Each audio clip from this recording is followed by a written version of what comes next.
Yeah. So speaking of anyone who's going through, say, a challenge, whether it's a heartbreak, a loss of any sorts, some sort of awakening, or any level of obstacles, right? What do you recommend to them, to the common person experiencing that?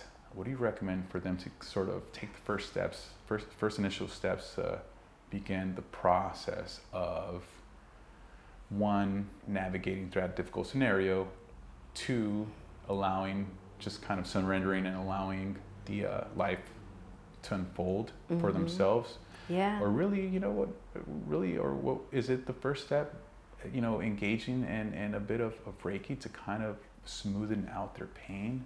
Yeah, like doing something like Reiki or sound healing or any kind of energy work that can push out that negativity and the sad feeling. And sometimes we need to feel sad. If we felt happy all the time, we wouldn't know the difference. But to minimalize it and not have you go down like a bad rabbit hole, and so there is, something like Reiki or finding what calls to you. For some people it's working out. For some people it's running, I mean, believe it or not, in my youth, I used to, run, and just running a couple miles, 3 or 4 times a week. Like I would stop running and I would feel like I just want to run again. You felt good. I think our natural state is to feel good. Yeah. And when we're not feeling good, it's normally because we're in our head, we're in our ego. For me, it was like, this marriage ended, and it didn't go the way I thought, and there was just expectations, and I was very, very sad, and like I thought, oh, my life was over.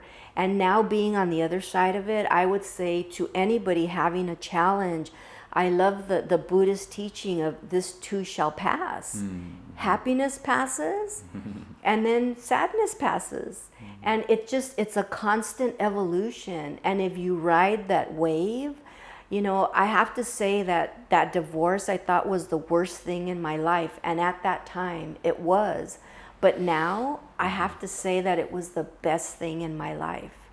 It's allowed me to flourish and blossom and do this and be my own person without having to, and not that it's anyone else's fault, but I'm just saying that when you come out of the other side, it's fantastic.